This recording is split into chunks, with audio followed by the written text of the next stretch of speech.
Welcome to Megalith Tutorials. Today we're going to review the gameplay basics to get you prepared for the arena fights to come. We're going to move through the material quite rapidly, so pay attention, stay focused, and let's get to it. First things first, you're going to arrive to the main menu lobby screen. Here, you get to see all the Titans available to you. Below that, you can check their powers with their descriptions. Stats, which include overall or individual Titan stats. Quests that you can work towards completing while fighting in the arena. Skins that you can purchase with in-game currency. Options which have volume settings and comfort settings, and the ability to quit. You can also select controls and configure controller bindings, as this game is going to support Oculus, Vive, and Windows Mixed Reality. I am currently using the Oculus, so I'm going to be explaining how to play the game with the Oculus controls. To play, you can either go live and fight against other players, or you can train, face off against bots, and hone your skills. Next, you're going to enter the pre-game lobby. Here you can see the pedestals on which your teammate and your enemies will stand. This is the opportunity to select the Titan of your choice in the battle to come. The match has begun. Upon spawning into the match, you're going to start off at your spawn point. This is your hub where you can regain health should you run into trouble and need to regain health. Here is your core just outside your hub. Your enemy has one just like it, and you both are fighting to destroy it first. In its path, though, there are these towers, which have a pretty good area of effect and detection radius.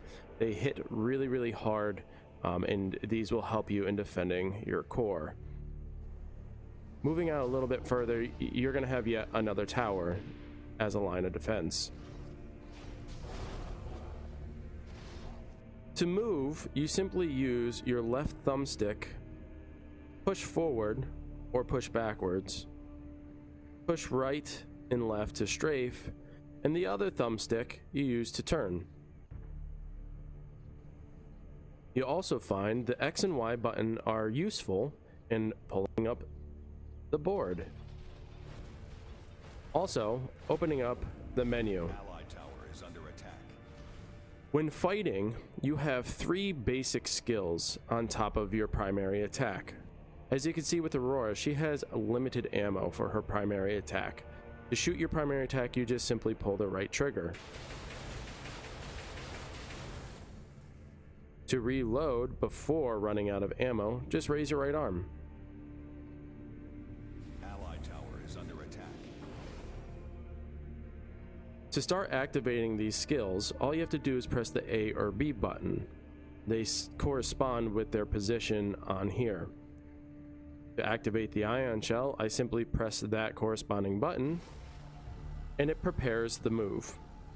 I aim with my reticle, and I pull the right trigger to activate. The other skill, I simply just hit the corresponding button, and then I pull the trigger to activate. As you can see, there are two other abilities available to me. All I have to do is hold the grip button, press the corresponding button on the controller, and then pull the trigger to activate.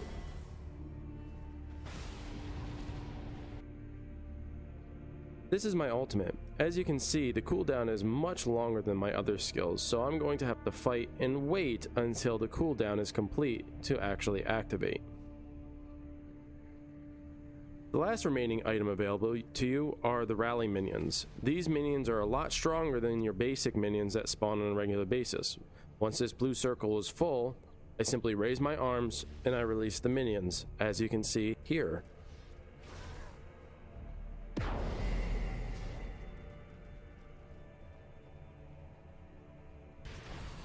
When you or your teammate dies, you leave behind a death totem. To revive, simply place your hand inside the totem and wait for the revive. Allied tower. So as you approach, you now have to attack the tower. A few things to note before you actually advance. If you go in and minions have not approached the tower is going to automatically target you. If you hit an enemy while in the tower's radius, the tower also automatically target you. Be sure to allow your minions to push forward first and draw the attention of the tower before fighting yourself.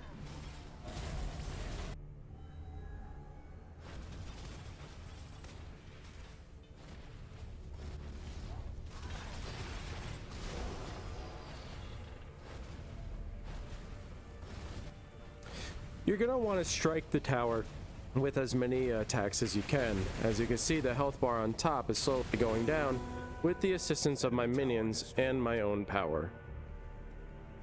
If you want the extra support, attack the siege inhibitor. It has a strong shell around it, so you have to destroy that first before doing significant damage.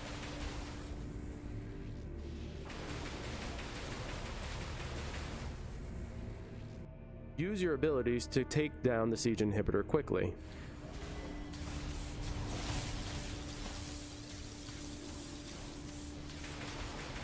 Once you reduce the health to 0, you release the siege minion. As the siege minion pushes forward, it targets minions first, towers second, and never goes after the players. Now we're at the core. The tower took out my siege minion, so all that's left are the minions and me.